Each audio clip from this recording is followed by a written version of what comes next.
Buenas tardes. I want you to turn to the person next to you. I want you to look them in the eye, and I want you to introduce yourself as a genius. Let's begin.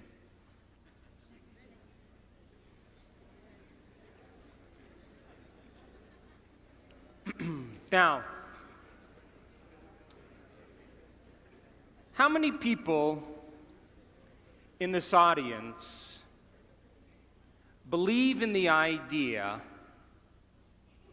that the way you think has some effect on your life, that your thoughts are intimately connected to your future? How many people think that? So your thoughts in some way create your reality. You believe that? So how many people in this audience have a clear vision of their future? You see, you think 60 to 70,000 thoughts in one day. Out of those 60 to 70,000 thoughts that you think in one day, 90% of those thoughts are the same thoughts as the day before. So if you believe that your thoughts somehow are connected to your life, then the same thoughts always lead to the same choices. The same choices always lead to the same behaviors. The same behaviors create the same experiences, and the same experiences produce the same emotions. And those very same emotions drive the very same thoughts. And your biology, your neurocircuitry, your neurochemistry, your neurohormones, and even your genetic expression is equal to how you think, how you act, and how you feel. And how you think, how you act, and how you feel is called your personality. And your personality creates your personal reality. That's it. So then, if you wanted to create a new personal reality, a new life, then you would have to start thinking about what you've been thinking about and change it. You would have to become aware of your unconscious thoughts and observe them. You would have to pay attention to your automatic habits and behaviors and modify them. And you would have to look at the emotions you live by every single day that are connected to your past and decide if those emotions belong in your future. You see, most people try to create a new personal reality as the same personality, and it doesn't work. You literally have to become someone else. So your brain is organized to reflect everything you know in your life. Your brain is a record of the past. It's an artifact of all the things you've learned and experienced to this moment. So if you wake up every morning and get out of bed on the same side, shut the alarm clock off with the same finger, shuffle into the bathroom and use the toilet like you always do, go and get a cup of coffee and drink coffee out of your favorite mug, then get in the shower and wash yourself off in the same routine way, drive to work, get to work, see the same people that push the same emotional buttons, do the same things that you've memorized and do so well, then hurry up and go home, and hurry up and check your emails, and hurry up and check your Facebook, and then watch your favorite television show, then hurry up and go to bed. Here's my question. Did your brain change at all that day? We could say that you were thinking the same thoughts, performing the same unconscious actions, living by the same emotions, but secretly expecting your life to change. So there's a principle in neuroscience. And the principle says, nerve cells that fire together wire together. So if you're thinking the same thoughts, making the same choices, demonstrating the same behaviors, reproducing the same experiences that stamp the same networks of neurons into the same patterns, and then produce the same emotions, you're going to hardwire your brain into a very finite signature.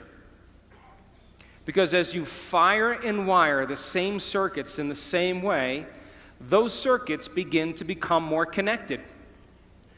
And by the time you're 35 years old, this is science now, we become a set of memorized behaviors, unconscious habits, automatic emotional reactions, beliefs and perceptions, and even attitudes that function just like a computer program. And if you do something over and over and over again, the repetition of those actions over time conditions your body to know how to do it well, better than your mind. And a habit is when your body knows better than your mind, where you've done something so many times that the body now knows how to do it better than the brain. And so 95% of most people's behaviors, attitudes, thoughts, beliefs, emotional reactions are subconscious programs.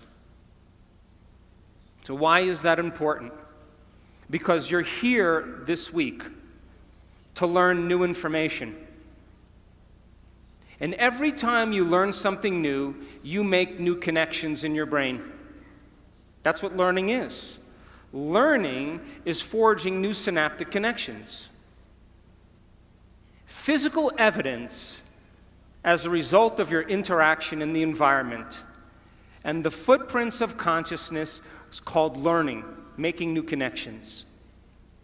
And the Nobel Prize laureate Kandel in the year 2000 found that when people learned one bit of information, they doubled the number of connections in their brain from 1,300 connections to 2,600 connections.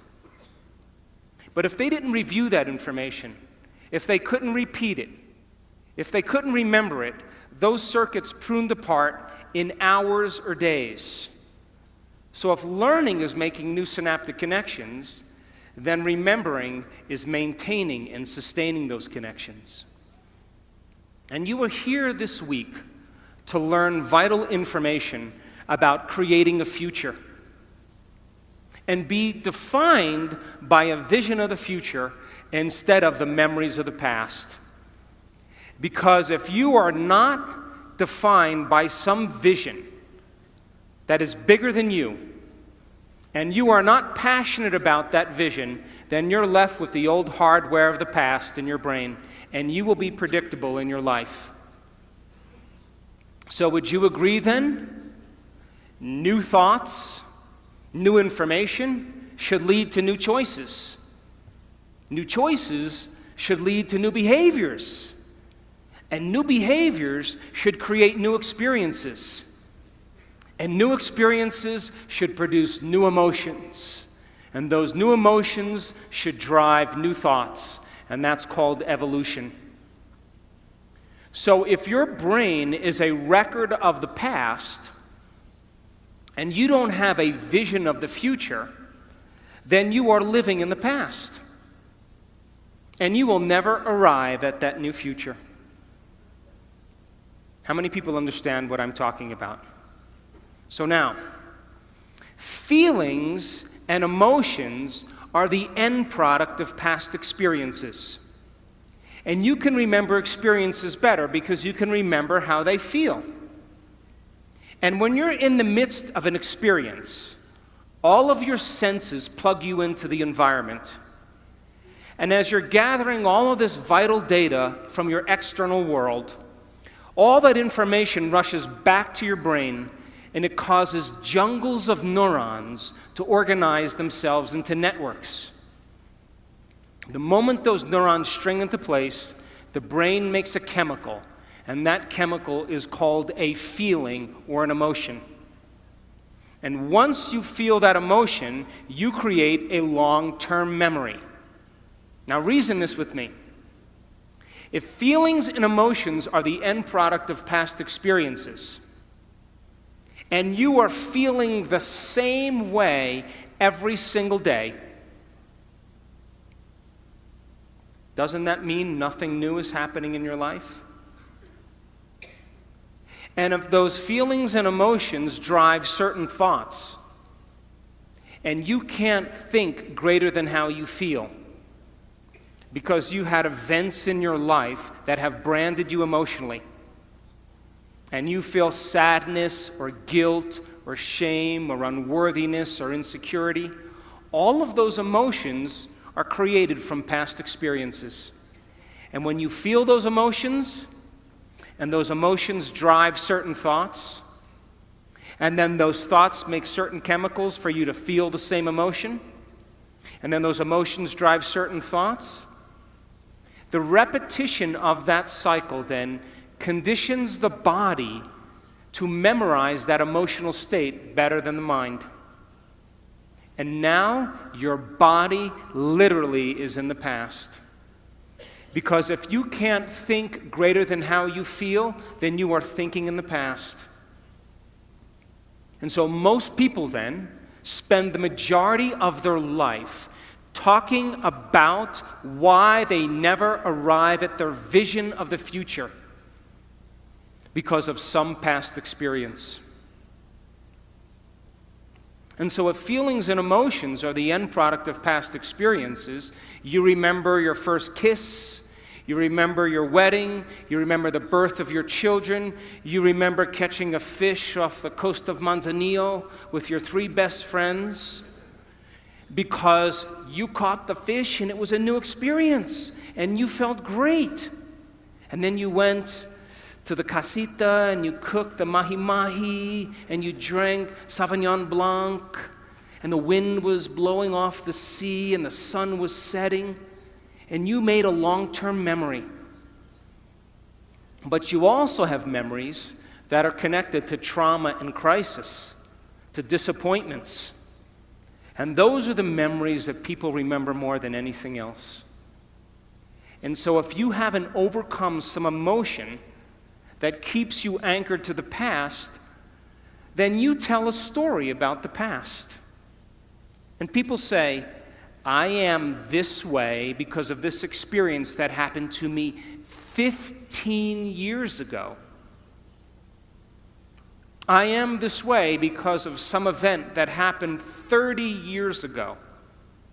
And from a biological perspective, it means I haven't been able to change in the last 15 or 30 years. And Scientific American, a prestigious magazine, says that 50% of what you talk about in your past isn't even the truth. You make it up. Because you don't have the same brain that you did 15 years ago or 30 years ago. So then your brain and body are typically in the past because thoughts are the language of the brain and feelings are the language of the body. And how you think and how you feel creates your state of being. So if you think insecure thoughts, in a matter of seconds, you are going to feel insecure. The moment you feel insecure, your brain is monitoring how you're feeling, and you think more insecure thoughts, which then makes you feel more insecure. And the repetition of that cycle conditions the body to become the mind of insecurity. And then the person says, I am insecure. And whenever you say, I am anything, you are commanding your mind and body into a destiny. So then, how do people change? They wait for crisis, trauma, disease, diagnosis, loss. Something has to go wrong in their life where they feel so uncomfortable that they finally make up their mind to change. And why is that? Because after the trauma or the crisis, they don't feel like of themselves. And the moment they don't feel like themselves, they could actually observe themselves. Because they're looking at themselves through the eyes of someone else. But my message is, why wait? You can learn and change in a state of pain and suffering, or you can learn and change in a state of joy and inspiration. So then, if your brain is a record of the past, and you are living by the same emotions that have defined you for the last 10 years, and you keep thinking the same thoughts that make the same chemicals, and those same chemicals drive the same thoughts, then your body, as the unconscious mind, does not know the difference between an actual experience in your life that creates an emotion and an emotion that you're creating by thought alone. And so your body is believing it's in the same past experience 24 hours a day, 7 days a week, 365 days a year. And your body is programmed into the past. And you can't create a new future holding on to the emotions of the past. How many people understand what I'm talking about? So then, when you react to someone or something in your life, you have a choice. That when an event changes how you feel, there's a chemical change that's taking place in your body. And most people don't think they can control their emotional reactions. And so then when you react to some coworker or some relative or somebody in traffic, the moment you react emotionally, you are altered chemically. And if you don't know how to control your emotional reaction after that event, and you allow those emotions to linger for hours or days, you know what that's called?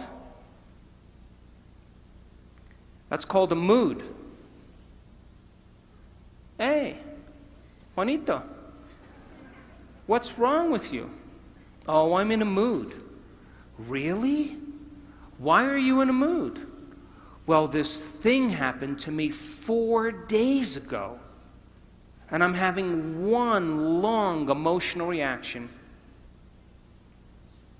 And if you keep that same refractory period going on for weeks or months, that's called a temperament. Hey, why is she so angry? I don't know. Why are you so angry? Why are you so bitter? Why are you so enchilada?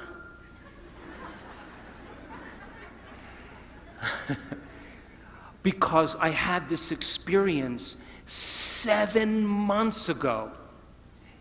And I'm memorizing my emotional reaction. And if you keep that same refractory period going on for years on end, that's called a personality trait.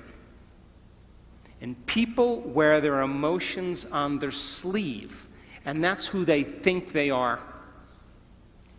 And they will talk about the past to validate why they're not creating the life that they want. So then if you wake up in the morning, Mexico City, and you are not being defined by a vision that's bigger than you, and it doesn't get you out of bed and inspire you into possibility, and you get up living from the old hardware of the past and the old emotions stored in your body, do you know what's going to happen to you? You're going to wake up and you're going to open your eyes and you're going to see the same people and go to the same places and do the exact same thing at the exact same time. And the moment you open your eyes, all of a sudden now, it's your external environment that's controlling how you think and feel. Because you have a neurological network in your brain for every person you know, every place that you go, everything that you own, everything that you do. And the moment you open your eyes and you see the same people and go to the same places and do the exact same thing at the exact same time, it's your external environment that's turning on different circuits in your brain, causing you to think equal to everything that you know. And you told me you believe that your thoughts have something to do with your destiny. And as long as you're thinking equal to your environment, you keep creating the same life. To change, to truly change, is to think greater than your environment, to think greater than the circumstances in your life, to think greater than the conditions in your world. And every great person in history knew this. Whether it was Mahatma Gandhi, Martin Luther King, the Wright brothers, Joan of Arc, they all had a vision. Couldn't see it, couldn't smell it, couldn't taste it, couldn't feel it, but it was alive in their mind. It was so alive in their mind that they began to live as if that future reality was happening in the present moment. So here's my question. Can you believe in a future that you can't see or experience with your senses yet? But you've thought about enough times in your mind that your brain is literally changed to look like the event has already occurred. The latest research in neuroscience says you can change your brain from living in the past to living in the future. And can you fall in love with that vision to such a degree that you come out of your resting state and change guilt or suffering into inspiration and joy and gratitude? To such a degree that your body, as the unconscious mind, does not know the difference between that external event and what you're creating internally, so that your body believes it's living in that future in the present moment, and you begin to signal new genes in new ways to change your body to look like the event has already occurred. The latest research in epigenetics says you can change your body by thought alone. Now reason this with me. If there's physical evidence in your brain and body to look like the event has already occurred, your brain and body are no longer living in the past, they're living in the future. And you will walk right into your vision. Now, most people in this audience, all of you, have done something great in your life. You all have. Now reason this. You woke up one day, or you had a wild thought out of nowhere. And that thought was a possibility in the future. Something new you wanted to experience. And the moment you started thinking about this experience, the moment you started contemplating this potential reality, you turned on a part of your brain called the frontal lobe, the crowning achievement of the human being. It's 40% of your entire brain. It is the creative center. And it has connections to all other parts of the brain. And the moment you said, what would it be like to be a leader?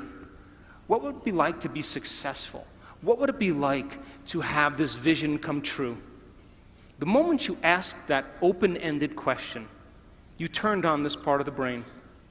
Because the rest of the brain is just a bunch of automatic programs. And now the frontal lobe, the creative center, wakes up. And it has connections to the entire brain. It's the CEO. It's the boss. It's the symphony leader of the brain. And the moment you get creative, the frontal lobe begins to select different networks of neurons that are stored in your brain from things you've learned or experienced. And as you begin to think a what-if question, it begins to select these different networks and begins to seamlessly piece them together, and making your brain fire in new sequences and in new patterns and new combinations. And whenever you make your brain work differently, you're changing your mind. Because mind is the brain in action. Mind is the brain at work. And the moment those neurons fire in tandem, you get a picture in your mind, a hologram, a vision, an abstraction. And for those people who are passionate, that thought that they're thinking begins to create an elevated emotion. They become inspired. They feel enthusiastic, in theos, filled with God. They become passionate. They started to open their hearts. And all of a sudden, they're combining a clear intention with an elevated emotion.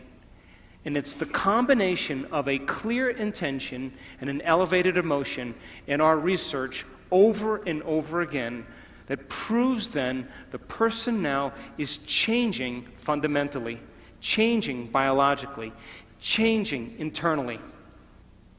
And their brain and body are moving from living in the past into living in the future. How many people are still with me? Yes? So then think about this. When you do that, when you had that moment, you came out of your resting state, and then you started to write down all the things you were going to do to get to that vision, all the choices you were going to make, all of the experiences or goals you wanted to achieve, and all of the emotions and the joy you would feel. And when you were doing that, you were setting your sights towards that destiny. And then you did something really brilliant. You wrote down the choices you weren't going to make. You became aware of the behaviors you weren't going to demonstrate. You began to review certain experiences you wanted to stay away from. And then you looked at the emotions that would bring you to a lower level. And you began to separate the old self from the new self. And when you begin to do that, and you're observing the old self, it means you're no longer the program. Now you're the consciousness observing the program. And that's when you begin to objectify your subjective self. Now reason this. Let's say you've had some pretty rough experiences in your past. And those experiences caused you to feel sad and unworthy and guilty and judgmental. And you've gotten so used to feeling guilty and unworthy and judgmental that that's just feels normal to you. And then because you feel kind of victimized, then you blame people and you complain and you make excuses and you feel sorry for yourself, and that's your personality. And all of a sudden you say, today, I'm not going to do that any longer, because that's the old self. And then you start off your day and it goes really well for about 2 hours.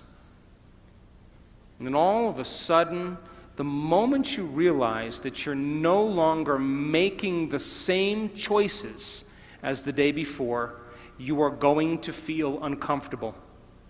It's going to feel unfamiliar. It's going to be uncertain. There's going to be some unpredictability. And we now know that people would rather hold on to their guilt and unworthiness than to step into the unknown, because at least they can feel something. And so the moment you stop making the same choices that you always make, get ready, because it's going to be uncomfortable. And that's the moment you're heading towards the new self. And we call it stepping into the river of change. But now, remember, 95% of who you are is your body as the mind. You know, you've done something enough times that your body does it better than your brain. So you may actually complain unconsciously because your body does it all the time. And And all of a sudden you say, no complaining, no more blaming, no more feeling sorry for myself, no more talking about other people. I'm going to stop. You know what happens, don't you? The body starts sending signals to the brain. The body's been conditioned that way. And all of a sudden, you start hearing the thoughts in your head that say, why don't you start tomorrow? Tomorrow's a better day. This is too hard for me. I can't change. Something's wrong with me. It's my mother's fault. It's my ex-husband's fault. It's my ex-wife's fault. I'm this way because of this event. Or the most important one, this doesn't feel right. And the moment you respond to that thought as if it's true, that thought leads to the same choice, which leads to the same behavior, that creates the same experience, that produces the same emotion, and the person says, this feels right. That feels familiar. Going from the old self to the new self, stepping into that void, stepping into that uncertainty, is the biological, the neurological, the chemical, the hormonal, genetic death of the old self. And people will say to us, well, in that unknown, I can't predict my life or my future. And we always say the same thing to them. The best way to predict your future is to create it, not from the known, but from the unknown. And when you and I get comfortable in the place of the unknown, that's where the magic happens. And it never happens in the known. So then, you are here this week as entrepreneurs. An entrepreneur, in the definition, if you read the definition of entrepreneur, there's one thing that's consistent in every definition, and that is individuals willing to take a risk, stepping into the unknown, being defined by a vision of the future instead of the memories of the past. So if you don't have your vision clear in your mind by the end of this week, all of this information is philosophy. It's theory. It's intellectual data that's stored in your thinking brain. But there'll be a certain percentage of people in this room that will apply this information, that will personalize it, that will demonstrate it. And those people who learn the information and store it in their brain and can repeat it, those people who start thinking about what they're going to do with it, as they begin to think about what they're going to do with it, they begin to install the neurological hardware in their brain, priming them to a new future. And when you take all of this information and you say, how am I going to apply it to my life?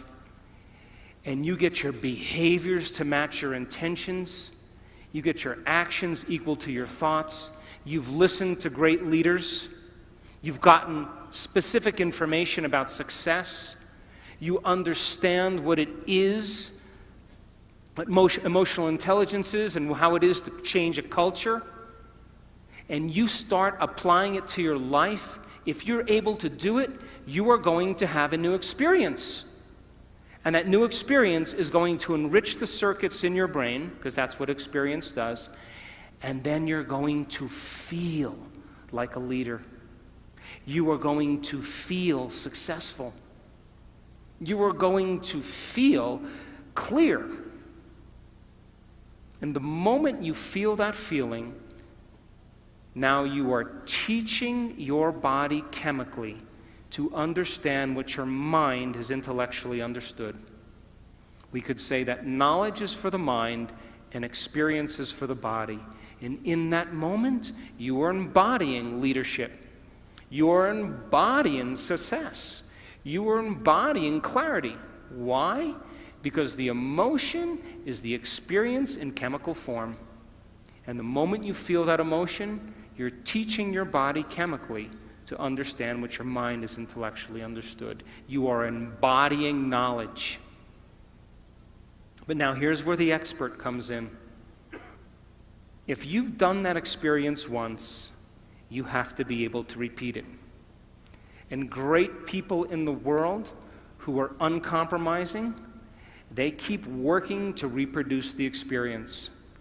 And if you can reproduce that experience over and over again, neurologically and chemically, you will condition your body to become the mind of it. Now it'll be innate in you. It'll be second nature. It'll be easy. It'll be familiar. It'll be common. It'll be automatic. You've done it so many times, it is now who you are. So our job's then to go from philosopher to initiate to master.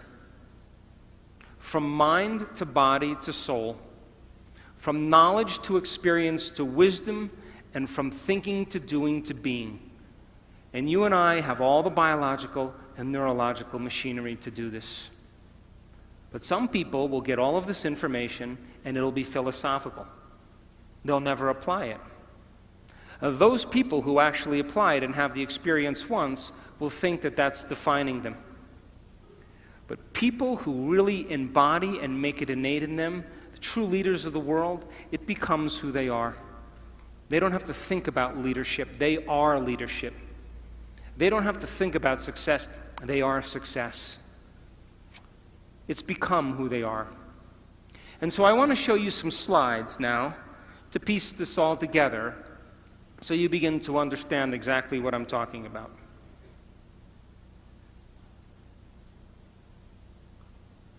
I hope.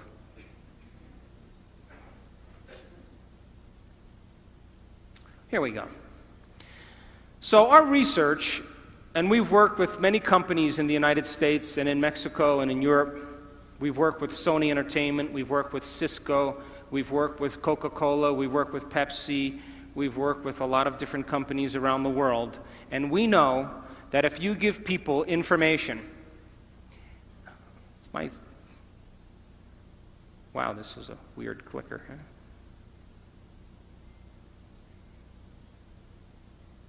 I guess I should point this way, huh? Can we go back to the last slide? Let's just have you do it, huh?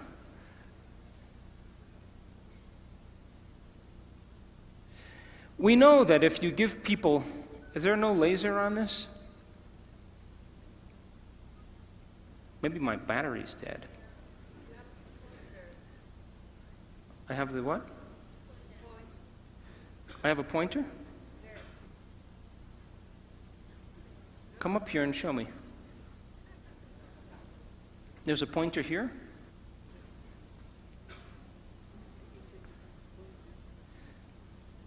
Oh, this is where I have to point. Oh, I get it. If you give people sound information, and then they can repeat that information, they're wiring it in their brain. They're creating a new model of understanding. If you show them how to apply that information, if they do it properly, they will have some type of transformation. That transformation isn't something that causes people to feel bad or unworthy. It causes them to open their hearts. It causes them to feel joy, to feel gratitude. They feel differently. And if you're able to then create that elevated emotion and you teach people more information, they will continue to transform themselves, and that's called evolution.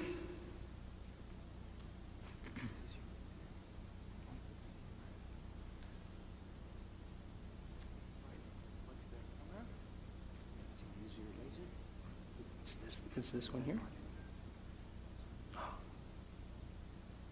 Is it there?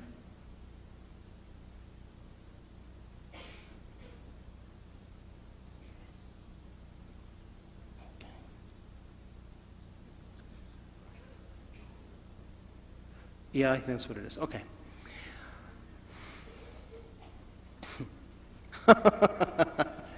Oh, God. I'm pointing it at you. Oh, down there, way down there. Look, I'm pointing it down there. I'm hitting forward.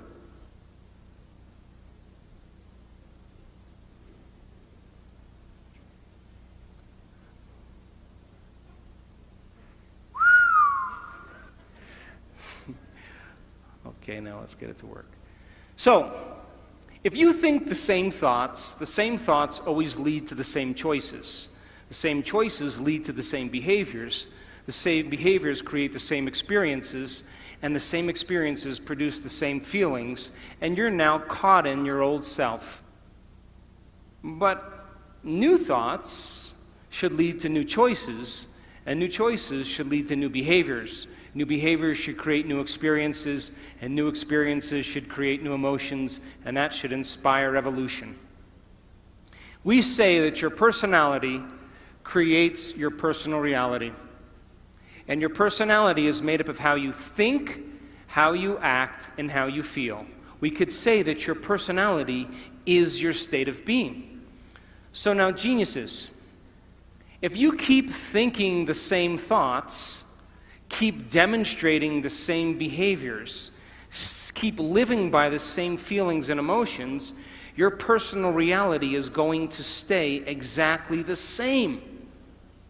But if you have new thoughts that lead to new choices, that demonstrate new actions, that create new experiences, that cause you to feel differently, you will begin to walk into a new future. How many people understand this? So most people try to create a new personal reality as the same personality, and it doesn't work. You literally have to become someone else. So, crossing the river of change, going from the old self to the new self, requires you stepping into the unknown. And if you are now in the unknown and you feel uncomfortable because you're leaving guilt behind, you leave unworthiness behind, you see, the biggest problem with most people is they want to create wealth, but they feel lack. They want a new life, but they feel unworthy. That's mind and body in opposition. And our research shows that you can teach people how to recondition their body to a new mind. And when that occurs, they begin to create very powerful things in their life. So now, let's talk about the neuroscience of culture, because there is a neuroscience to it. You have a brain that looks just like the person sitting next to you. And if I was to screw off the top of your heads and take out your brain and your partner's brain, someone sitting next to you, and I went like this, and I set them out, you probably wouldn't be able to tell them apart, because you share the same structure in your brain. And we call that universal traits, and we call it gross anatomy. Now, because you share the same brain as the person sitting next to you, you smile when you're happy, you frown when you're sad, you sleep at night, well, this is Mexico, you sleep kind of late at night and get up kind of late in the morning. Come on, I'm kidding. And, you grab a stick the same way, we speak a language, and because we share the same gross anatomy of the brain, we have very universal traits that we have in common. How many people are with me? But now, how your brain is wired is your individuality. And that's the minute architecture or the minute structure of the brain. So then, your brain is wired different than the person next to you because you have different experiences. But if you share the same experiences because you're in a relationship, then you have similar brains that are kind of relating. And relationships are built on common experiences. If we share the same experiences, we share the same emotions. And if we share the same emotions, we can relate with each other. So then, think about it like this. You have a hand. And because you have a hand, you have the same hand as the person next to you. There's only a certain amount of things you can do with your hand. But now, what makes you unique is your fingerprint. That gives you your individuality. And that is really the minute anatomy of something related to a hand. Are you with me? So now, what is the division that unifies both the universal traits and our individual traits? And the answer is culture. Culture. And culture is defined by the environment in which you live, the environment in which you work, the environment of your family. An environment is made up of just a few things. Are you ready? People, objects, things, places, time, pets, and that's pretty much your environment. So then, the culture of Mexico City, if I keep asking, I'll get it, huh?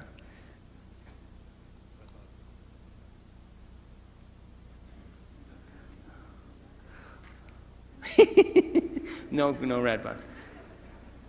Yeah, but put it on there. See? Nada. All right, try again. Try a green one.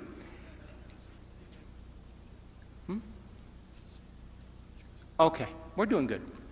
So the culture of Mexico City is defined by the environment. You eat certain foods, you like certain music, you relate with one another because of the environment in which you live in. And that culture is created from the environment, which is different than the culture of Mongolia. Because it's a different environment, and they have different traditions, they have different customs, because they've had to survive in a different environment. And so what unifies individual traits and universal traits is called culture. Now think about this. Most cultures are defined by the customs they have, the traditions, the language, their survival skills, their habits, their attitudes, their beliefs, their history, their arts, their social structures that have unified them as an individual culture. Are you still with me? So the people you work with, the people you relate with, the people you interact with, you share a similar culture that bonds you both as an individual and as a species called human beings. And Mexicans are different than Australians because they live in a different environment and they have different traditions. You still with me? But we could say then that culture typically is defined by things that have worked in the past. So then, most cultures then have a choice. To create a new culture means then you have to define your culture as a vision of the future. But most people, their cultures are based on the past-present reality. What does that mean? We are in a changing world. And the world is changing faster than most people can keep up.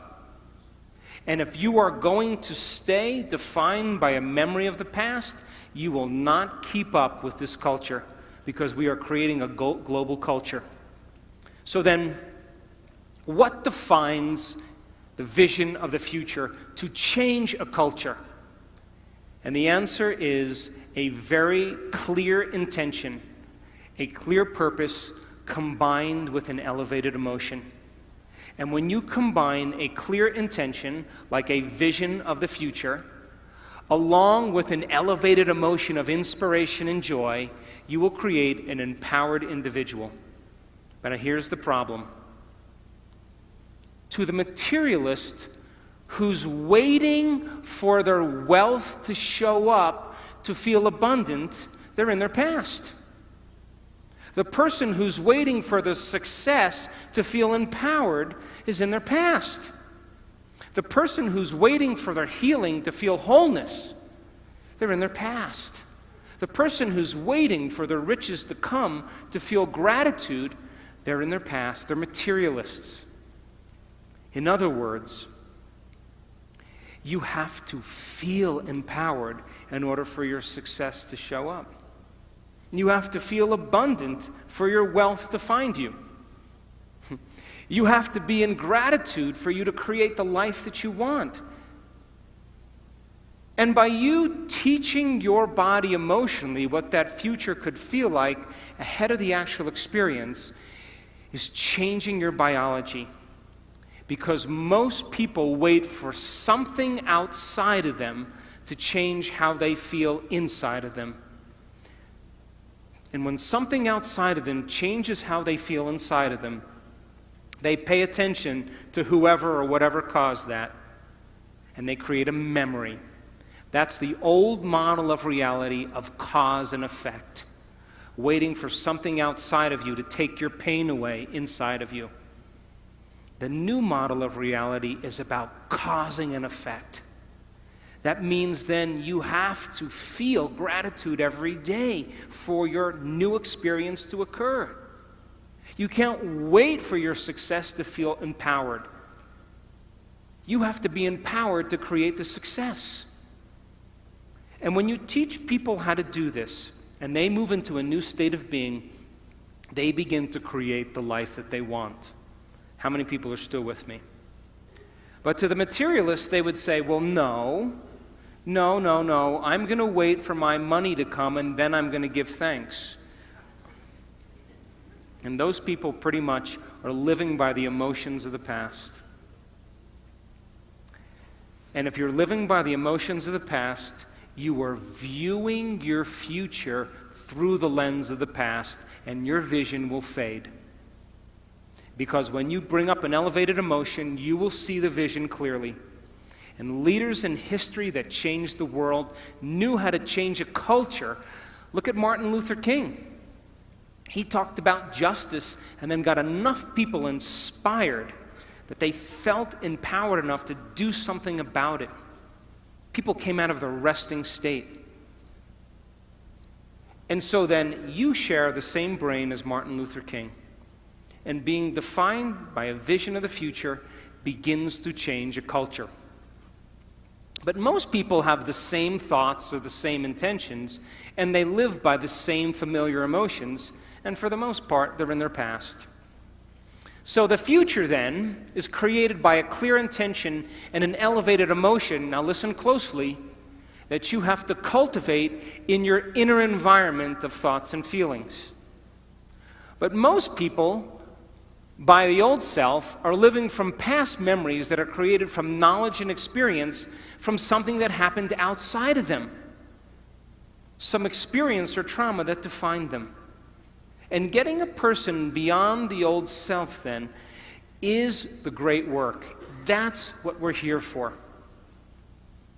So, we've studied motivation, and I can tell you, without a doubt, that the highest form of motivation in any culture, in any group of people, is what's called purpose motivation, duty motivation, or mission motivation.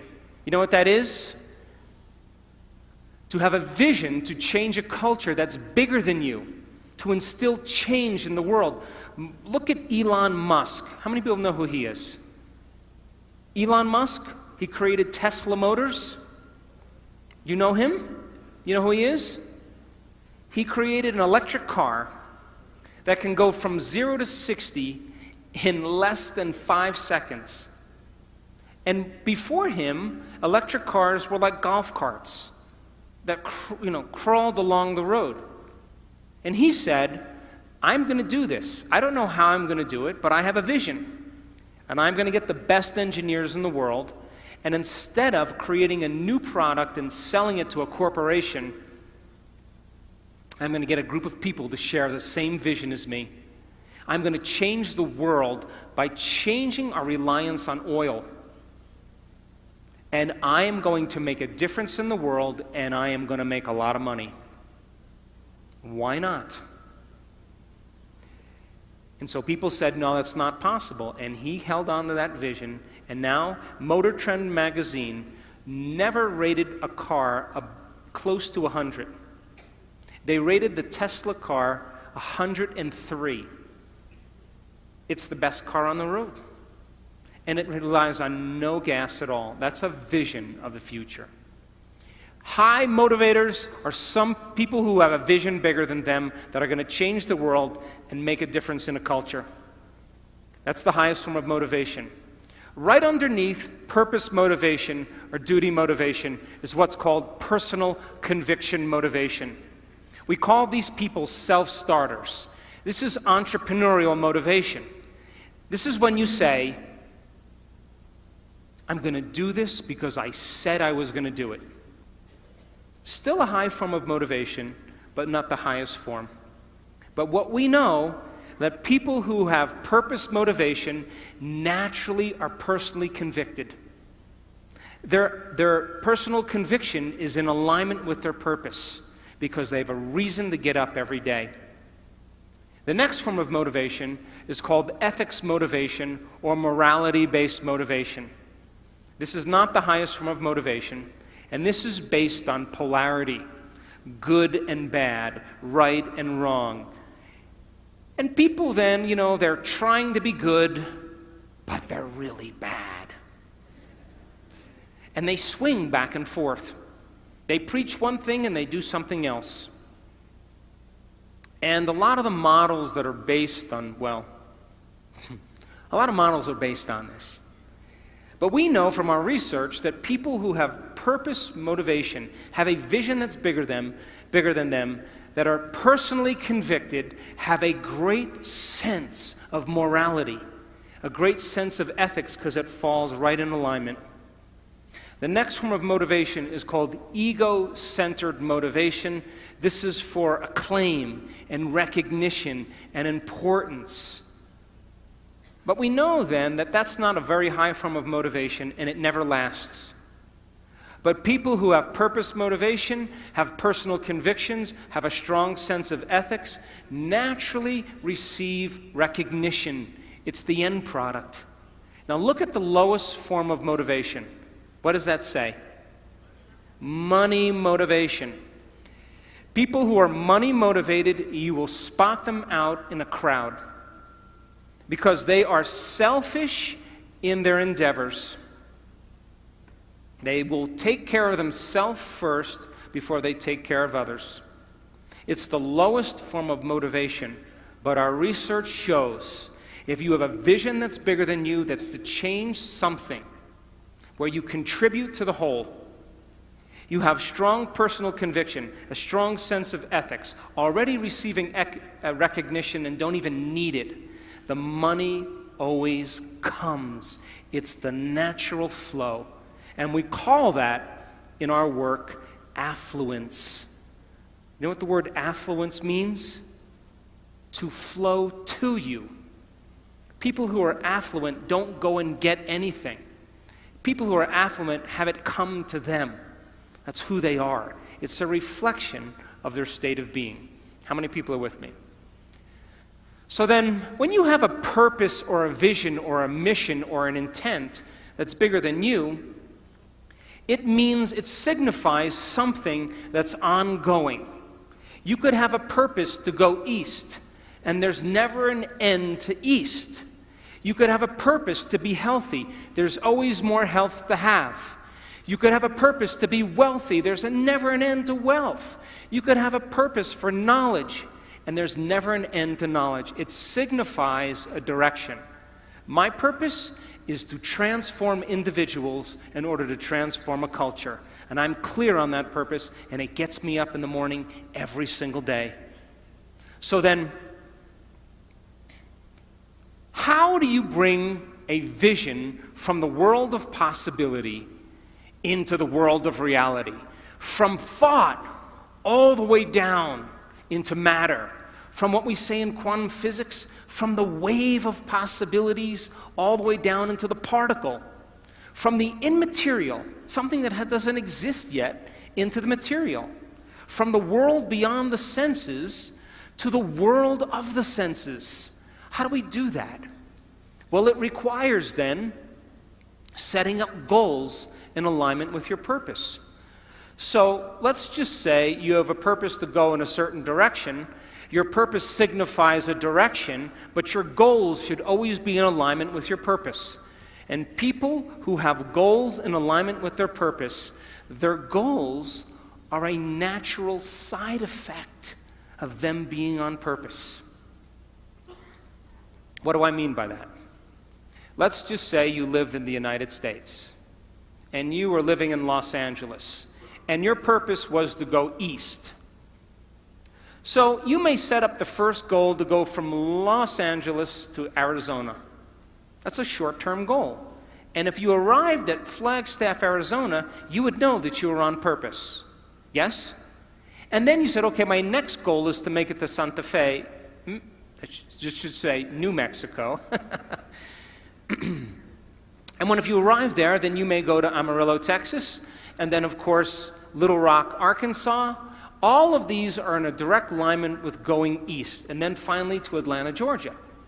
And if you kept clear on your purpose and you kept clear on your vision, then those goals would be a natural effect of you being on purpose. How many people are with me? So when you set up the goals in alignment with your vision or your purpose, and you arrive at your goal, that's how you know you're still on purpose. So then what about getting healthy? You may say, okay, I want to lower my heart rate. That's one of my goals. I want to lose, 10 kilos. I want to have more energy. I want to wear a new wardrobe and have a new relationship. This is the short-term goal at the beginning, and the long-term goal is at the end.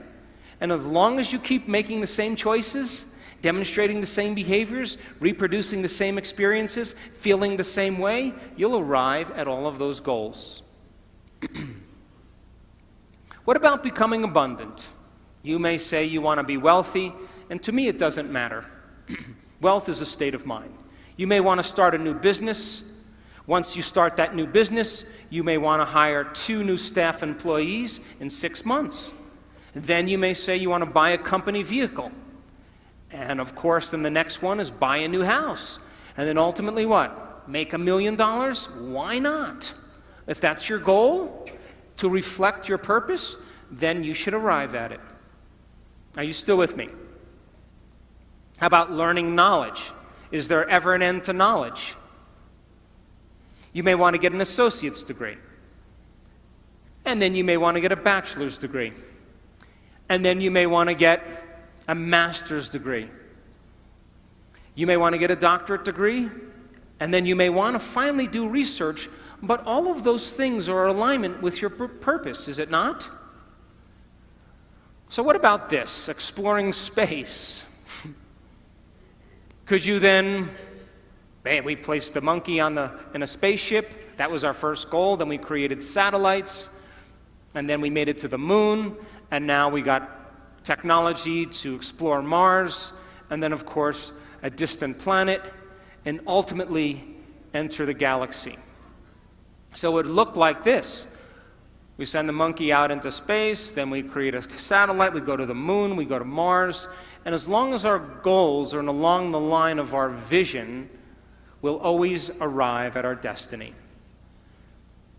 Now, I want you to understand that there is a very specific formula for excellence. And the formula requires a person who has a clear purpose. But there are 2 other ingredients that put this together. The first thing is called competence. You know what competence is? Somebody who does something really well. The more competent they are, the better they are at doing something. The third thing is called accountability. Accountability means if you say you're going to do something, you do it. And if someone asks you to do something, you do it really well. And if you combine a person who's on purpose with a high level of competence and accountability, you have excellence in an individual. I run 3 companies, and all 3 companies, my teams, are very high on their purpose scale. They better align with my purpose. They have a very high level of competence, and they are very high on the accountability scale. And I don't even bother them. I never even manage them. Because if they're not competent, accountable, and on purpose, they're going to stand out with the rest of the culture, and other people are going to be doing their job, and they are not going to keep up. And I say to my staff, I run an Olympic-level team. You have to be able to play at an Olympic level. If you can't be competent and accountable on purpose, there's nothing personal. We just have to cut you because we're moving at a fast pace. So now, if you look at what it takes now to maintain a healthy culture, so that a group of people can work well together, it requires the same three things. A person who has a clear purpose, let's say your purpose was to change the world, and my purpose was to change the world. And if you and I shared the same purpose, we would be heading in the same direction. Would you agree? And if we're headed in the same direction, that movement in the same direction begins to create what's called trust. That invisible thing called trust.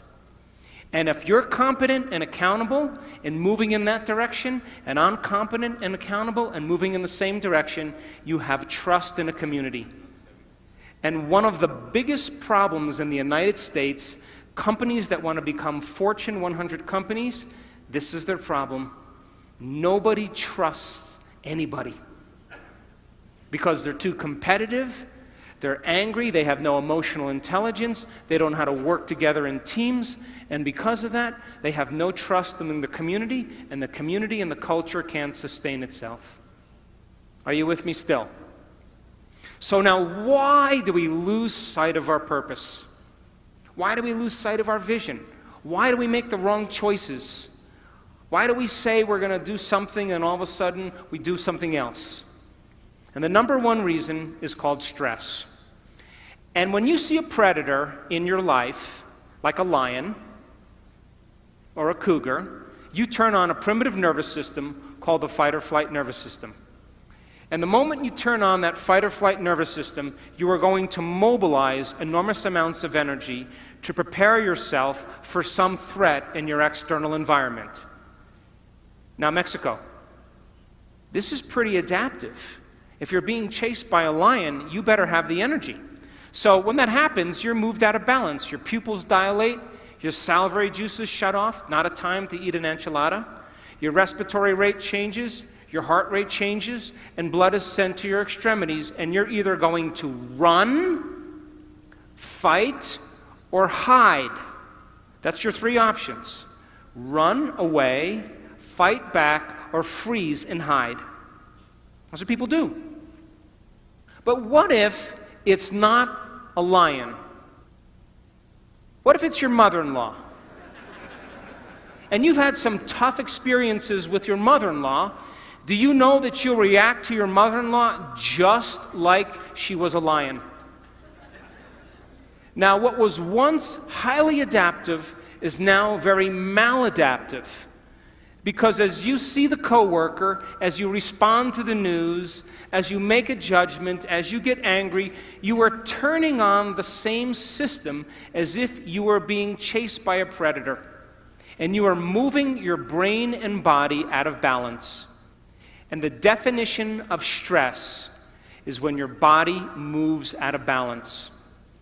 And all organisms in nature can tolerate short-term stress. The zebra gets chased by the lion.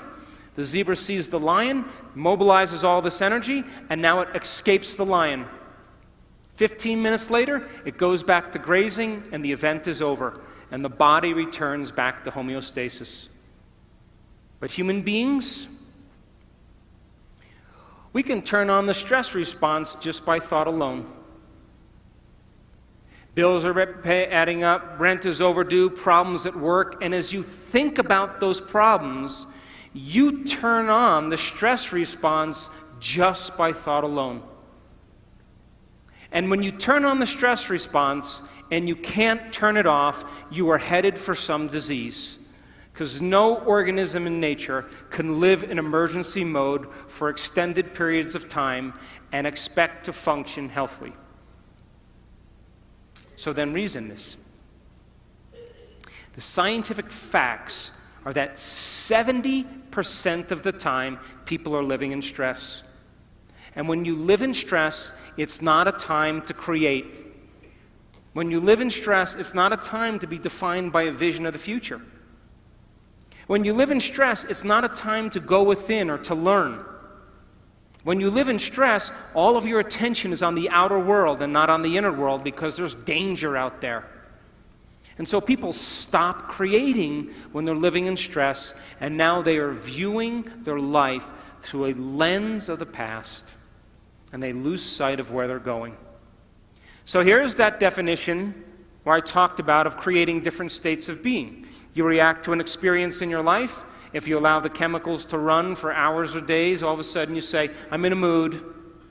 If it lasts for weeks or months, I have a bad temperament. If it lasts for years on end, it's part of my personality. And all you need is one experience to do this, and you'll forget about your vision. So we live in two states of mind. Our animal nature is to live in survival and to live in stress. And the chemicals of stress are highly addictive. Fear, anger, hostility, violence, anxiety, insecurity, guilt, shame, sadness, unworthiness, depression, they are all created from the hormones of stress. When people live by this state, they use the problems and conditions in their life to reaffirm the addiction to that emotion. They need it so they can get the rush of adrenaline. And this is why it's so hard to change. Because it is a scientific fact that the long-term effects of the hormones of stress push the genetic buttons and create disease. And I just said you can turn on the stress response just by thought alone. That means your thoughts can make you sick. So if your thoughts could make you sick, is it possible that your thoughts could make you well? That's what our research is about. And if you know that the hormones of stress are highly addictive, and you can turn on the stress response just by thought alone, you can become addicted to your own thoughts. And this is why change is so hard. Because people cling to those emotions because it makes them feel something. So living in survival is living in stress. It's being in what's called catabolism or tissue breakdown. There's disease, there's imbalance, there's degeneration, the emotions of fear and anger and sadness. People tend to be selfish when they live by the hormones of stress because when you're under stress, you got to take care of yourself. So keep putting things bad on the news, keep creating fear, keep showing war, keep people feeling less than, and of course, they'll stay selfish and never create community. It's a great way to control people. When you're living in stress, you focus on three things: everything in your environment, your body, and time. Because if you're being chased by a lion, you're going to put your attention on your body, you're going to become aware of where you're going to run in your environment, and you're going to think about how much time you have. And if you live by the body, the environment, and time, you are not being defined by a vision. Because a vision has nothing to do with your body, the environment, and time. It has to do with a thought.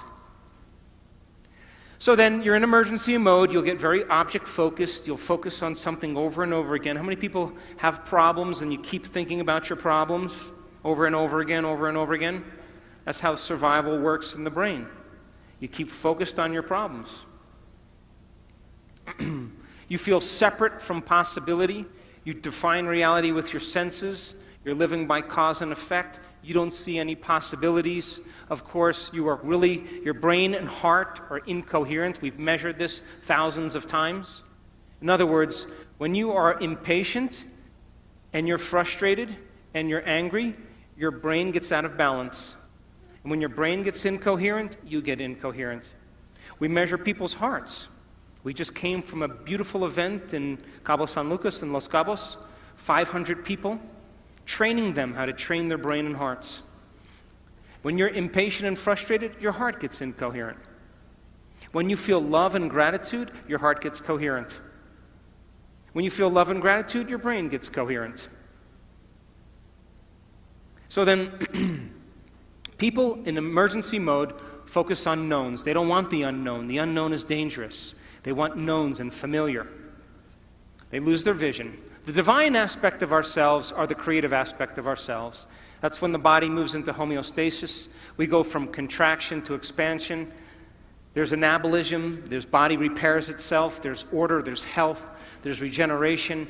The elevated emotions of love and joy, of trust, of knowingness, of gratitude, they begin to produce 1,300 new chemicals that begin to heal the immune system. The hormones of stress produce 1,200 chemicals that last for 90 seconds to 2 minutes, that alters how we think and feel. But isn't your definition of an addiction something you can't stop? So if I said, hey, I know you're really angry, but why don't you stop? If you can't stop your anger, then you're addicted. Valid or not, justified or not. If you can't stop your sadness, then you must be addicted to those chemicals. But those chemicals only last for 90 seconds to 2 minutes, which means, I tell my kids this all the time, well, they're older, but when they were younger, if you're angry for more than 2 minutes, you're faking it.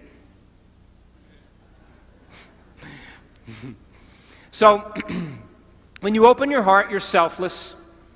When you're in that creative state, you're not defined by things, you're not defined by your body, you're not defined by time. We know this, we've studied it in the brain thousands of times.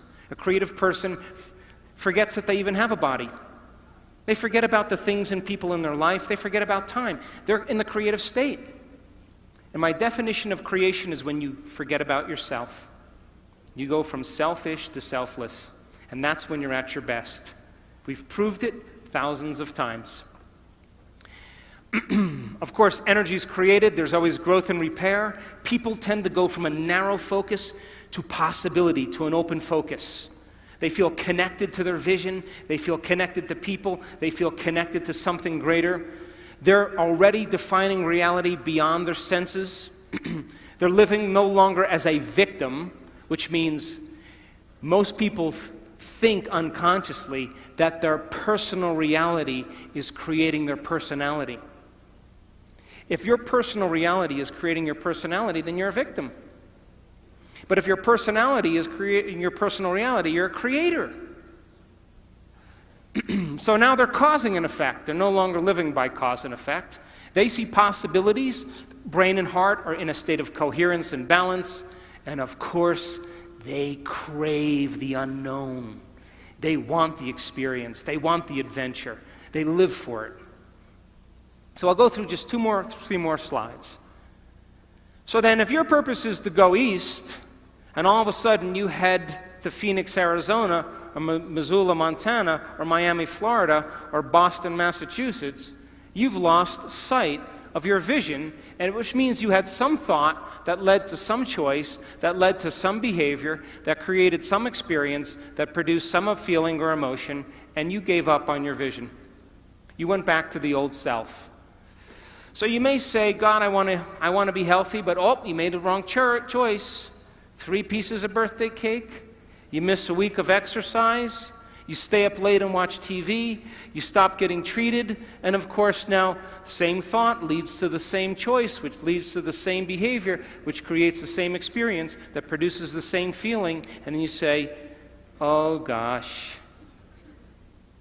And then of course the feeling is usually unworthiness or guilt. And you return back to the same self.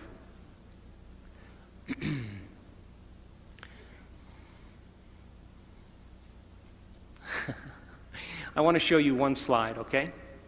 I want to show you what it looks like when you learn something new. You have 100 billion neurons in your brain. 100 billion neurons. The number of connections you have in one neuron is between 10,000 and 40,000 connections. If you took 100 billion sheets of paper and you stacked them on top of each other, it would be 5,000 miles high. That's the distance from Los Angeles to London. If you took a scoop of gray matter, the size of a grain of sand, you would have 100,000 neurons in it with over 1 billion connections. Now, I'll stop right after this slide. Learning is making new synaptic connections. Every time you learn something new, this is what's happening in your brain, geniuses. If you learned one bit of information today, your brain did this. Boom. That's learning. Physical evidence as a result of your interaction in the environment. Every time you learn something in your brain, there's a physical change that takes place, and learning is making new connections. Are you with me?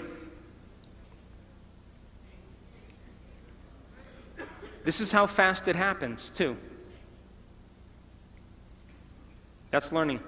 If you learn anything this week, you've made a footprint. If learning is making new synaptic connections, then if you keep firing the same thoughts over and over again, you're going to wire them in your brain. So then if learning is making new synaptic connections, then remembering is maintaining them. And all of a sudden, they develop a long-term relationship. And just like any relationship, the more you communicate, the more they connect. And neurons are exactly the same way.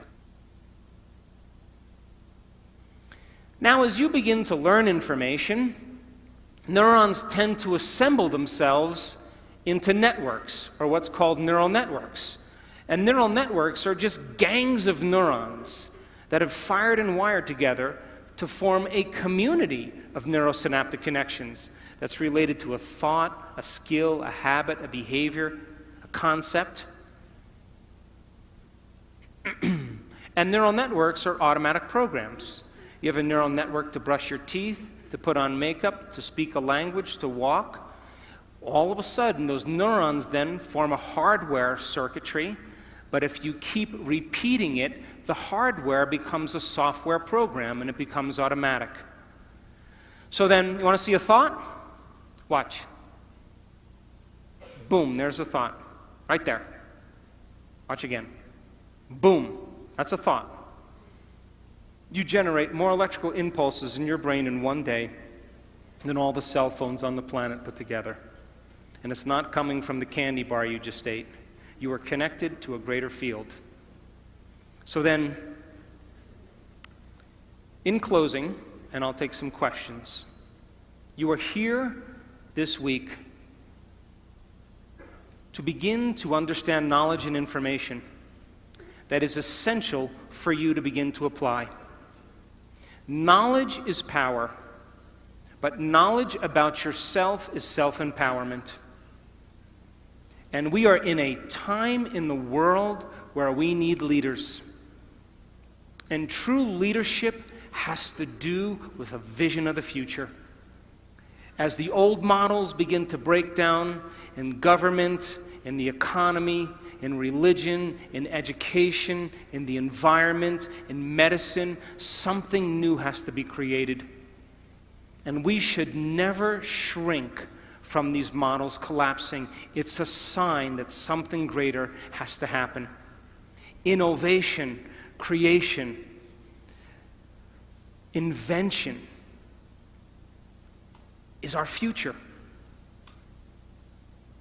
And that, are you willing to every day revisit that vision and get clear on your purpose and begin to take steps towards that destiny and give up the emotions of the past that keep you enslaved to the same person?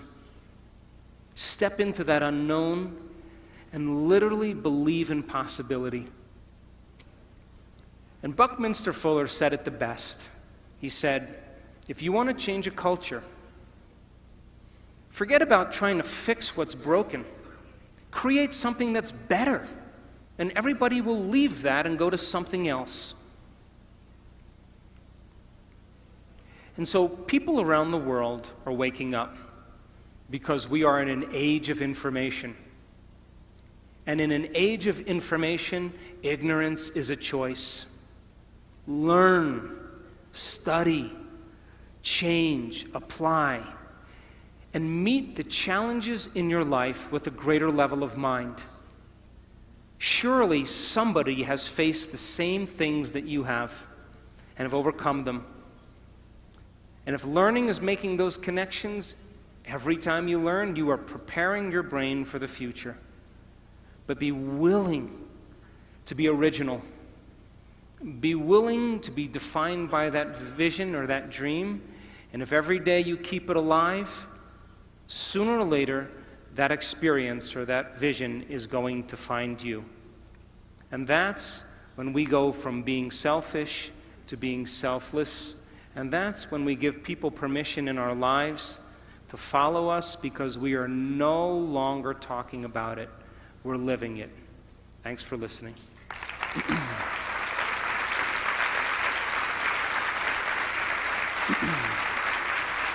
Thank you.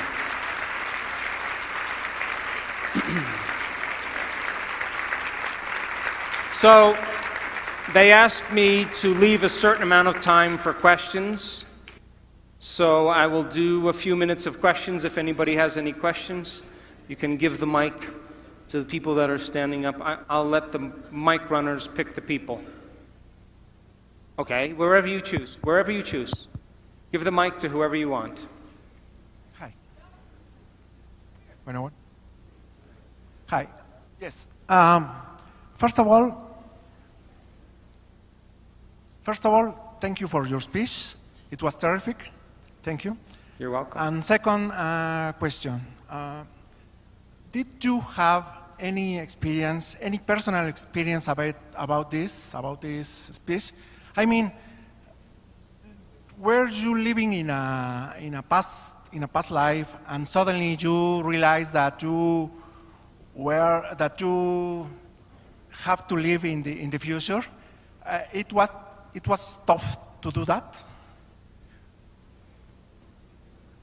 Are you talking about a past life in this life or a past life in another life? No, I mean when you were child, you are living in a past life, or I think you were angry, you were some kind of defects, and suddenly, and I can imagine, I can guess that before you do the picture, and you, what fuck do you know? Okay, I understand. I understand. I never planned on doing any of this. In 1986, I was in a triathlon in Palm Springs, California, and I was on my bicycle, and I was making a turn to pass some cyclists. And as I made the turn to pass the cyclists, I got run over by a truck. And I broke 6 vertebrae in my spine, and I had bone fragments on my spinal cord. And the doctors, 4 experts, told me I would never walk again and I would be paralyzed. So in order for some people to wake up, they need a wake-up call. And that was my call. I decided against the surgery, a radical surgery where they take out the entire back part of my spine and screw in these rods.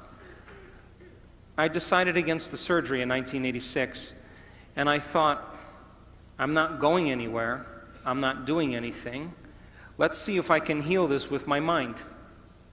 Now, nobody at this time had any idea that it was even possible. As a matter of fact, the doctors thought I hit my head on the ground and that I had a head injury, because nobody said no to them.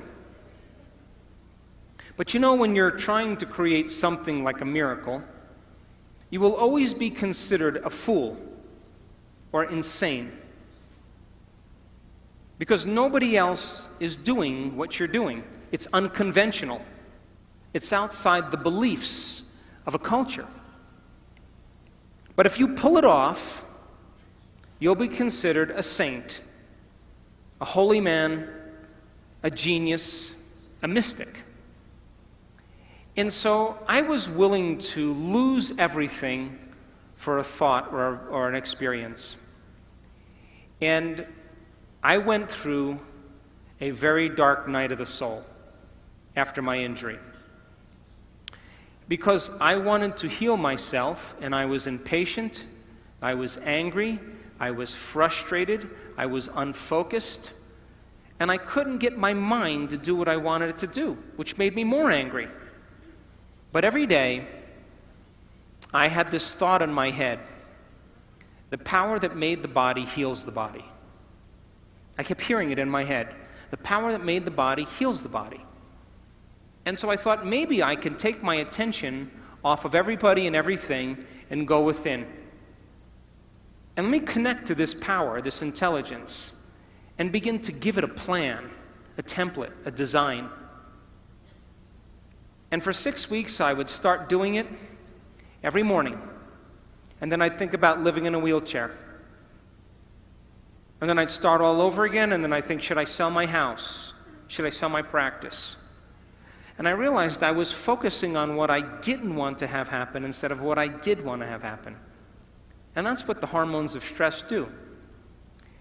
They cause us to pick the worst thing in our future and emotionally embrace it and be prepared for it.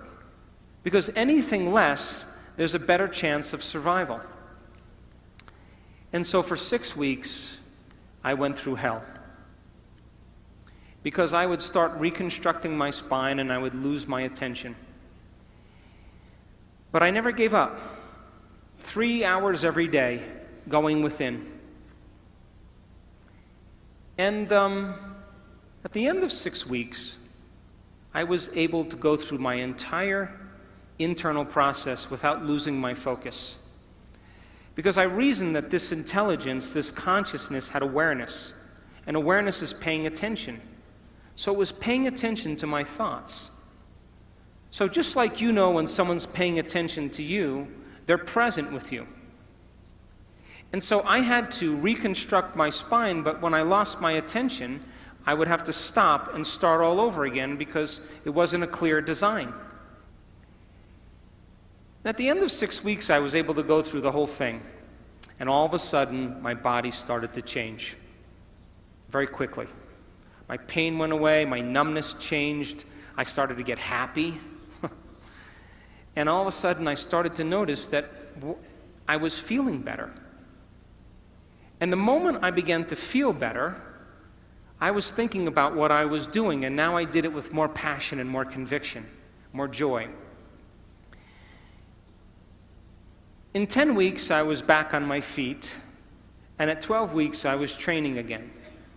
And they came to put me in a body cast from my chin to my waist, and I put the cast on for 5 minutes, and I tossed it. And I just made a deal with myself in those lonely nights where I couldn't sleep. I talked to this intelligence every day, and I said to it, I'll make you a deal. If I'm ever able to walk again, I will spend the rest of my life studying the mind-body connection and studying mind over matter. And since 1986, that's what I've been doing. I started studying people with spontaneous remissions and what it took for them to get healed. I went back to school and got another degree. Then I started teaching people how to do it. And then I got approached by a man that created What the Bleep. And he asked me to be in the movie.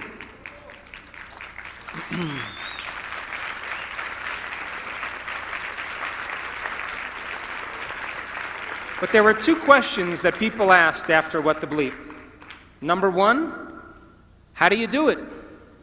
That's a good question, huh? The second question is, if your personality creates your personal reality, and I have to change my personality to create a new personal reality, why the hell is it so hard to change?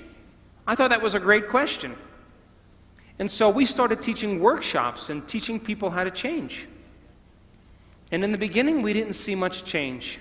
And now, 10 years later, we are measuring people doing the uncommon. We are measuring people doing the miraculous, of healing themselves of diseases, of creating better lives for themselves. I just came from Los Cabos, and the miraculous was happening at that event. Common people like you are doing the uncommon, and you don't have to be a Buddhist monk. You don't have to be a nun with 40 years of devotion. You don't have to be an academic. You don't have to be a scholar. It's time that common people are privileged enough to do the uncommon.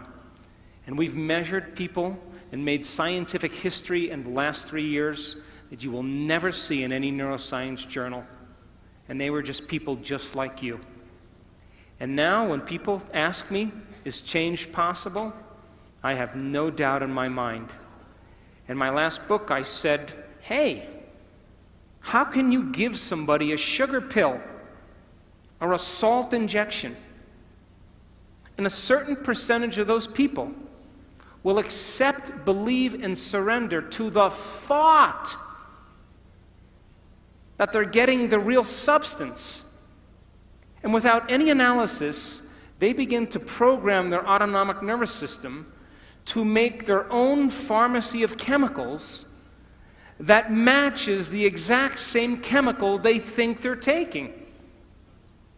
Is it the inert substance that's doing the healing? Or is it the body's innate ability to heal?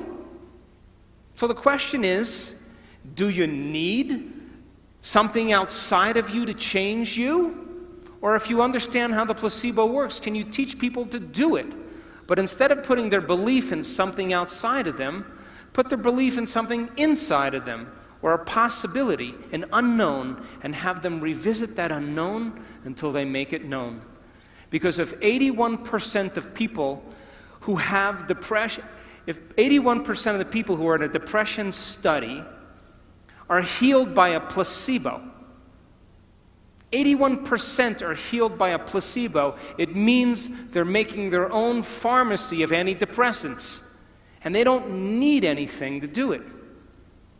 And so it's time people take their power back. It's time that we wake up. And my passion is about transformation, but not with elite individuals, with common people. And if you keep understanding that you need a flu shot because there's bugs with your name out there that are looking for you, and if you don't get the flu shot, you're going to get sick, that's the nocebo. Then when you don't get it, you'll get sick, and then you'll need a pharmaceutical. That's programming. But when people break out of that illusion and they begin to take their power back, they're no longer controllable. And now, you're talking about a race of individuals now that are believing in themselves more than anything else. And that's where we're going as a community in this world.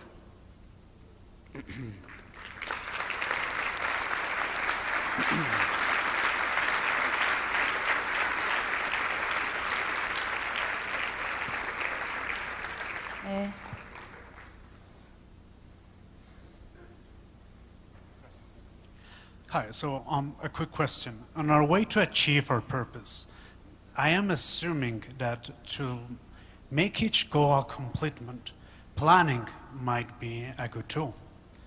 And if I am correct, do you have any advice on how to go about it? Sure. So the question was about planning. Do you know that if you woke up in the morning and instead of getting out of bed, what do most people do when they wake up in the morning now? What do? Admit it. You go to your cell phone and you go, oh my gosh, Monica's eating carbohydrates again. Oh, look, my boyfriend from high school Facebooked me. Ooh. Oh, look, there's a war in Syria. Everybody goes through their device to plug them in.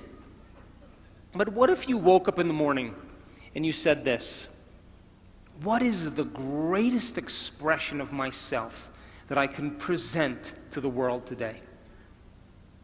What if you said, I'm going to be defined by this vision. Let me become conscious of those unconscious thoughts. Let's become so conscious of those unconscious thoughts that they'll never slip by my awareness. You know, I can't, it's too hard, nobody loves me, I'm bad.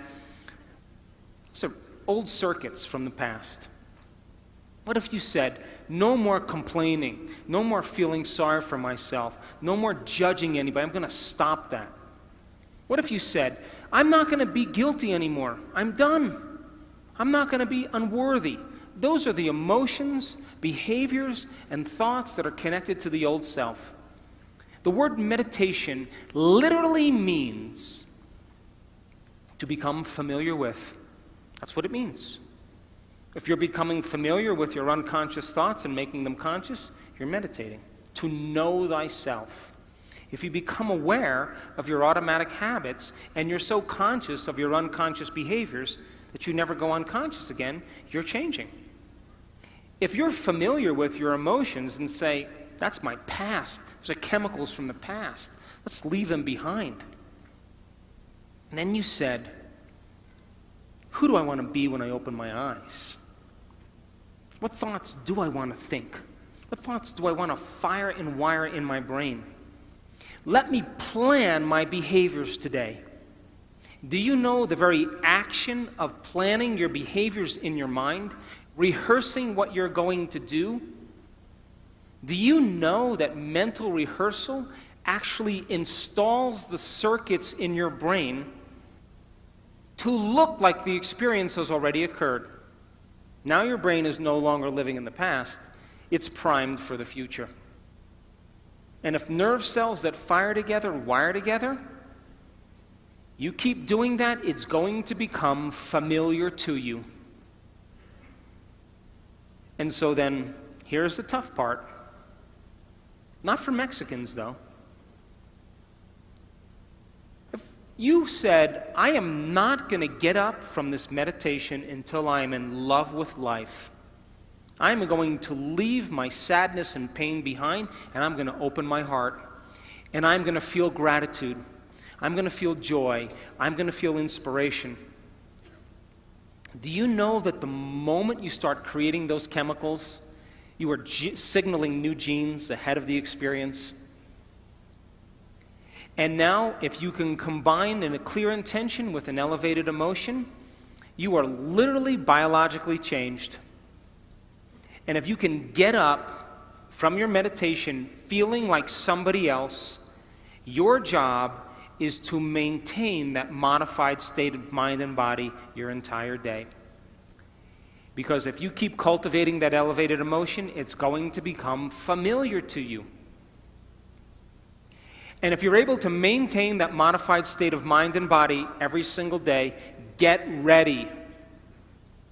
Because something unusual is going to happen in your life. It's the law.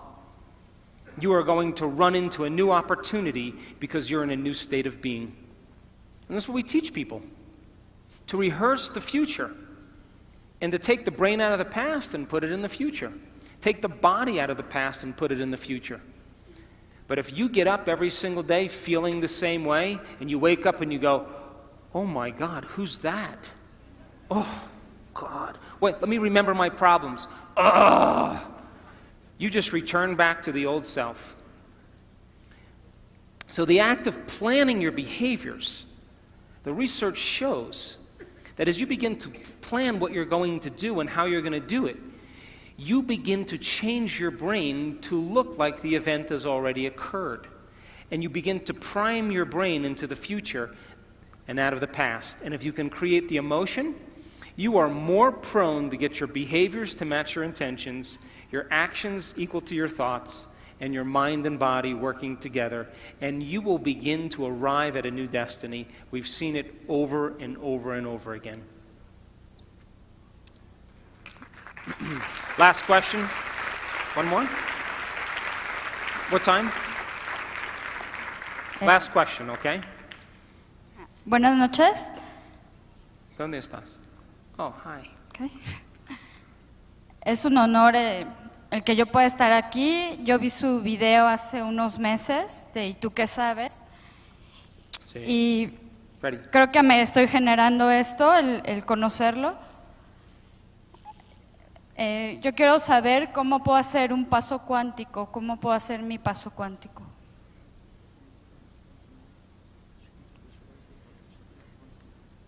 How to make the quantum leap. And you want me to answer that in 2 minutes or 3? Look, No. what is the simple definition of quantum? Quantum physics says that your mind and matter are so intimately connected that it's impossible to separate the two. That matter has a mind, and mind is in matter. And you can't pull them apart. And so, Newtonian physics, the world we live in, is the physics of the predictable. Okay, we're going to shoot a rocket to the moon. We need to know the distance, we need to know the speed, and because we can figure out all of those elements, we could say that Newtonian physics, we can predict where we're going. We can predict how much time it takes. But the quantum model of reality is about the unpredictable. It's about this place of uncertainty. And so in quantum physics, it's amazing because when they started studying the very tiny particles in atoms, like electrons and photons, they expected that those particles would behave like planets rotating around the sun, predictably, but they don't. They respond to mind. And so now, all of a sudden, the quantum physicist comes along to measure the electron. And the electron goes from a wave of possibility, and all that energy collapses into a particle, and it's called collapsing the wave function. They turn their back and no longer look and observe the electron, and it turns back into energy. So mind is affecting matter. So, I have drank martinis with quantum physicists till sunrise, hundreds of times. And they always say, well, the observer effect works really well for the tiny, small subatomic particles, but not for the very large. And I always say the same thing to them. Yeah, the observer does work for the very tiny and not for the very large. But what if we're poor observers? What if we can get better at observation? In other words, if you wake up every morning and you do the same thing that you've been doing for the last 10 years, then you're caught in the predictable world of Newtonian physics. And if you're doing the same thing over and over again, we can take your past and lift it up and set it on your future, and it's going to be exactly the same. So then if you're viewing your life from the same level of mind every single day, then you are collapsing the same possibilities into the same reality. So if you teach people then to find the present moment, in quantum physics, all possibilities exist in the present moment. But most people's brains are anticipating the future based on the past, and they're not present. So then it requires training. It requires people retreating from their lives and practicing finding the present moment and beginning to change their habits and their thoughts and their behaviors. However, when you live by the hormones of stress, most people don't know this, but there's an invisible field of energy around your body. And when you react to someone or something, you draw from this invisible field and you turn it into chemistry. And the field around your body shrinks. How do I know? I measured it. And now you're more matter and less energy. You're more particle and less wave. And most people then, when you are matter trying to change matter, you always try to force the outcome. You try to control the outcome. You try to predict the outcome. And people then get competitive, or they hold on, or they manipulate, or they cheat, or they steal, because that's the only way they can get what they want. But the quantum model of reality, when you are truly in the present moment, and we've measured this in brain scan after brain scan, you forget that you're a woman.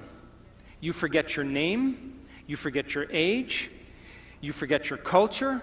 You forget your past. You forget your future. If you forget that you have a body, you forget that you have parents. When you're truly in the present moment, you go from putting your attention on your body, your environment, and time, to becoming nobody. No one, no thing, nowhere, in no time. You become a thought alone in possibility. And if you are going to heal your body by thought alone, or change something in your life by thought alone, then you have to become thought alone. And teaching people how to linger in this place of the unknown is what begins to change their energy.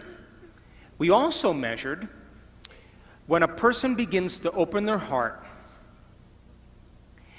and they can begin to sustain an elevated emotion.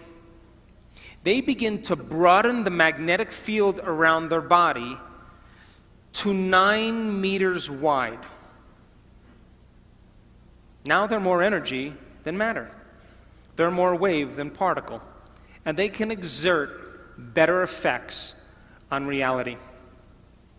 So then think of, when you open your heart, this is science, like dropping a pebble in water. You produce a ripple. If you drop a bigger stone, you produce a bigger ripple.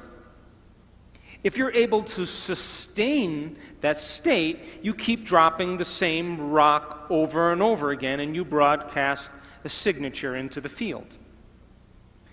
The emotion is the magnetic charge. Your intention, your thought, is the information that's carried on that wave. And when you combine a clear intention with an elevated emotion, you begin to produce an effect on matter. They did an experiment. They took a group of people that were expert prayers and healers. And they took 3 vials of DNA and they set them in front of them. And they said to these people, we want you with your mind, with your intention, to see this DNA wind or unwind. And keep doing it over and over again with your mind.